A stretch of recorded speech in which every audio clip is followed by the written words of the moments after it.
பசங்களா, இது வரைக்கும் நம்ம ரிலாக்ஸாக சும்மா படித்ததெல்லாம் போதும். இனிமேல் வேற லெவலில் பயங்கரமாக சீரியஸாக படிக்கலாமா? 10th ஸ்டாண்டர்ட் அடுத்த வருஷம் போகிறோம்ல, நம்ம யார் அப்படின்றத காட்டலாமா? உங்களோட பெஸ்ட் பர்ஃபார்மன்ஸை my dear 9th standard students நீங்கள் கொடுக்க ரெடியா? இந்த ஆனுவல் எக்ஸாமில் நம்ம யார் அப்படின்றத நம்ம எல்லாருக்குமே காமிக்க வேண்டிய டைம் வந்தாச்சு. சும்மா ஃபயராக பொங்கி எழ ஆரம்பிச்சிருங்க. ஃபஸ்ட்டு விஷயம், இன்னைக்கு உங்களுக்கு ஆனுவல் எக்ஸாமுக்கு நீங்கள் எப்படி ப்ரிப்பேர் பண்ணணும், ஒரு பக்கா ஸ்டடி பிளான், பக்கா கிளாரிட்டி நான் உங்களுக்கு இந்த வீடியோவில் தரப்போகிறேன். அதை பற்றின எல்லா விஷயமும் டக்குன்னு உங்ககிட்ட பேசுகிறேன். இந்த 12th அப்புறம் 10th அடுத்து நம்ம போக போகிற எக்ஸாம்ஸ்லாம் இருக்கு பாரு, செம பெரிய ஜெகர்நாட்ராது, ரொம்ப பெரிய டஃப்பான ஒரு விஷயம். சும்மா விளையாட்டுக்கெல்லாம் யாரும் உன்னை பயமுறுத்தலாம் சொல்லு, அது டஃப்பு தான். இது வரைக்கும் நம்ம பார்த்தது எல்லாத்த விட அது டஃப்பாக இருக்க போகுது. ஏன் சார் கொஸ்டின்லாம் அவ்வளோ கஷ்டமாக இருக்குமா? இல்லை, கொஸ்டின் அவ்வளோ கஷ்டமாக இருக்காது. ஆனால் உன்னைய நிறைய பேர் இந்த பயணத்தில் என்ன பண்ணுவாங்க அப்படின்னா கொஞ்சம் கஷ்டப்படுத்துவாங்க. நீ ஒரு டெஸ்ட்டு ப்ராப்பராக பர்ஃபார்ம் பண்ணலனா கூட, ஒரு டெஸ்ட்டில் மார்க் கம்மியாச்சுன்னா கூட, இப்போவே நம்ம வீட்டில் அப்பா அம்மாலாம் நம்மக்கிட்ட என்ன சொல்லுவாங்க, உங்ககிட்ட இருந்து நான் வீடியோ கேம்ஸை பிடிங்கிடுவேன், உங்ககிட்ட இருந்து நான் டிவி பிடிங்கிடுவேன், பேட்டை பிடிங்கிடுவேன், உங்ககிட்ட இருந்து நீ என்ஜாய் பண்ணுற மாதிரி உனக்கு ஹாப்பினஸ் என்னென்னலாம் இருக்கோ அதெல்லாம் நான் குறைச்சிருவேன், டியூஷனில் சேர்த்து விட்டுருவேன், இப்படியெல்லாம் நம்மளை பயமுறுத்துறாங்களா? ஐ திங்க் ஒவ்வொருத்தரும் இதை இப்போவே கோத்ரூ பண்ண ஆரம்பிச்சிருப்பேன். 9th ஆனுவல் எக்ஸாமில் மட்டும் மார்க் குறையட்டும், அப்புறம் பாரு உனக்கு இருக்கு அப்படின்னு சொல்லுவாங்க. டேய், அடுத்த வருஷம் 10th, ஏம்மா அடுத்த வருஷம் 10th நீ என்ன பண்ணிட்டு இருக்க, இப்படி தான் நம்மள பயமுறுத்துவாங்க இல்லையா? அப்போது அவங்க சொல்கிறதுலேயும் ஆக்சுவலாக ஒன்றும் தப்பும் கிடையாது. உன்னையெல்லாம் அப்படி பயமுறுத்தினா தான் நீ படிக்கிற. ஏன்னா இவ்வளோ நாளாக நீ சீரியஸாக படிக்கல. ஏன்னா உனக்குள்ளே நீயே என்ன சொல்லிக்கிட்ட, நான் 10th போனதும் சீரியஸாக படிச்சுக்கிறேன், அது வரைக்கும் இப்போ நான் கொஞ்சம் ரிலாக்ஸாக இருந்துக்கிறேன்னு உன்னை நீயே கன்வின்ஸ் பண்ணிக்கிட்டல. இப்போ டைம் வந்தாச்சு. அடுத்த வருஷம் நீங்கள் எனக்கு என்ன செய்யணும் அப்படின்னா சூப்பராக படிக்கணும். அப்படி சூப்பராக படிக்கணும்னா உங்களுக்கு ஃபஸ்ட்டு நான் என்ன செய்ய போகிறேன் அப்படின்னா உங்கள் பிரச்சனையெல்லாம் 3 விதமாக கிளாஸிஃபை பண்ண போகிறேன். நீ இதில் எந்த டைப் ஆஃப் ஸ்டூடெண்ட்டுன்னு சொல்லு, உனக்கு என்ன மாதிரி ப்ராப்ளம் இப்போ நான் சொல்கிறதுல இருக்குது அப்படின்றத நீ எனக்கு ஷேர் பண்ணு. அதில் டைப் 1 என்ன தெரியுமா? சார் இதுவரை நான் சீரியஸாக படிக்கல, எனக்கே தெரியும், இது வரைக்கும் நான் ரொம்ப சீரியஸாலாம் படித்தேனா அப்படின்னா இல்லை சார், ஆனால் இனிமேல் நான் படிப்பேன், 10th வந்துட்டல்ல, இனிமேல் நான் சீரியஸாக படிப்பேன், ஒவ்வொரு நாளும் நான் டெய்லி காலையில் ஏஞ்சிருவேன், டெய்லி இப்படியெல்லாம் படிப்பேன், அப்படிலாம் நான் பிளான் பண்ணி வச்சுருக்கேன் சார் அப்படின்றவங்க டைப்பு 1. சரியா? அடுத்து, சார் நான் நல்லா தான் சார் ஏற்கனவே படிக்கிறேன், ஆனால் எனக்கு எக்ஸாமில் மறந்து போகுது சார், நான் 9th படிக்காமலாம் இல்லை, நல்லா படிப்பேன், வீட்டில் உட்காந்தெல்லாம் நல்லா படிப்பேன், நான் பொறுப்பாக தான் இருக்கிறேன், இவ்வளோ நாளாக கேர்லெஸ்ஸாலாம் இல்லை, ஆனால் எக்ஸாமில் எழுதும்போது எனக்கு எல்லாமே மறந்துடும் சார். அப்போ 10th நம்ம அதை சரி பண்ணணும்ல, அதனால் அது ஒரு டைப் 3.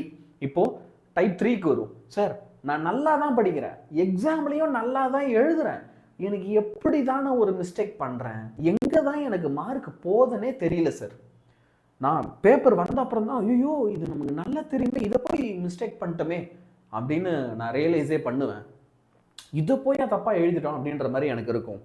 இப்போது நீ எனக்கு என்ன பண்ணணும், நான் உனக்கு பிளான் சொல்கிறதுக்கு முன்னாடி நீ இதில் எந்த டைப்பு, நான் சொன்ன இந்த 3 டைப்பில் நீ எந்த டைப் ஆஃப் ஸ்டூடெண்ட் அப்படின்றத எல்லாருமே கமெண்ட்டில் சொல்லு.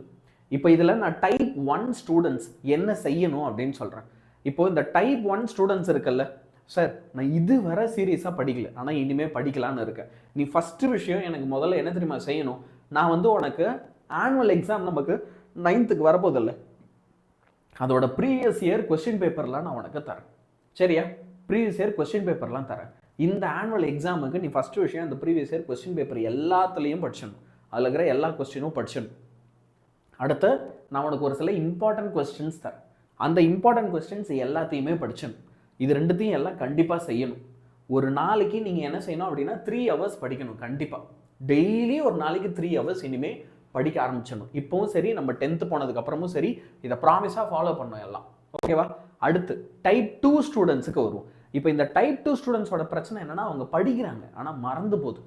அப்போது இவங்ககிட்ட நான் சொன்னல, டைப் 1 கிட்ட சொன்னல, அதெல்லாம் தாண்டி நீ ஒரு விஷயம் எக்ஸ்ட்ராவாக பண்ண போகிற.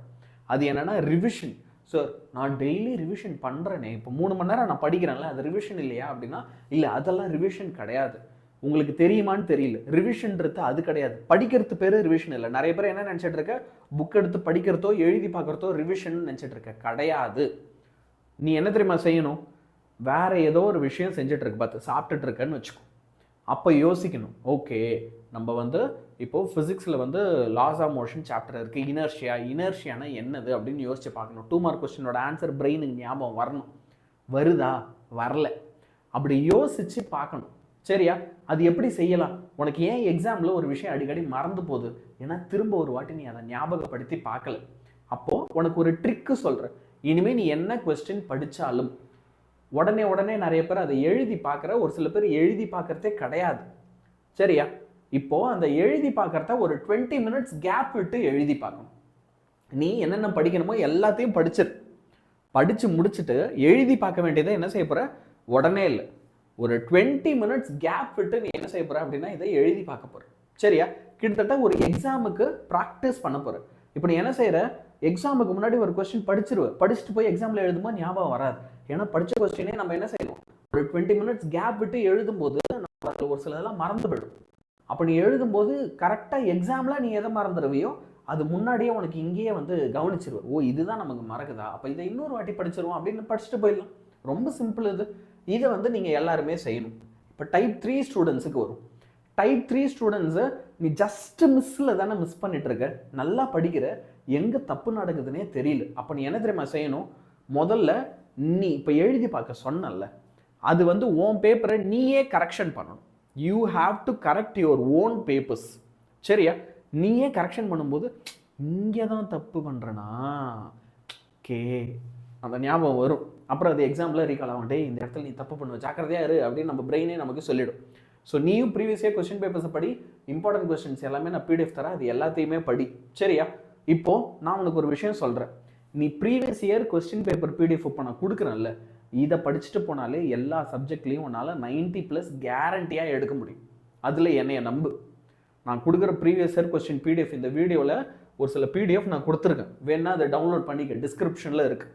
அதை நீ டவுன்லோட் பண்ணிட்டனாலே, அதில் இருக்கிற கொஸ்டின் படிச்சிட்டனாலே எல்லா சப்ஜெக்ட்லேயும் 90-95+ கேரண்டியாக உனக்கு கிடைக்கும். சரியா? ஸோ இதை மட்டும் எல்லாருமே கரெக்டாக ஃபாலோ பண்ணு. அப்படி ஃபாலோ பண்ணுற பட்சத்தில் கண்டிப்பாக உங்கள் எல்லாராலையுமே என்ன செய்ய முடியும், ஆனுவல் எக்ஸாமில் சூப்பராக பர்ஃபார்ம் பண்ண முடியும். எதற்கையும் நீங்கள் யார் எவ்வளோ சூப்பராக படிப்பீங்க, 10th நீங்கள் எவ்வளோ சூப்பராக படிக்க போகிறீங்கன்றதை இப்போவே ஒரு சாம்பிள் காமிச்சிடலாம். சரியா? மறக்காமல் நீ எந்த டைப் ஆஃப் ஸ்டூடெண்ட் அப்படின்றதையும் கமெண்ட்டில் சொல்ல. ரெகுலர் கிளாஸஸில், லைவ் கிளாஸஸில் நான் உன்னை மீட் பண்ணுறேன். Good bye.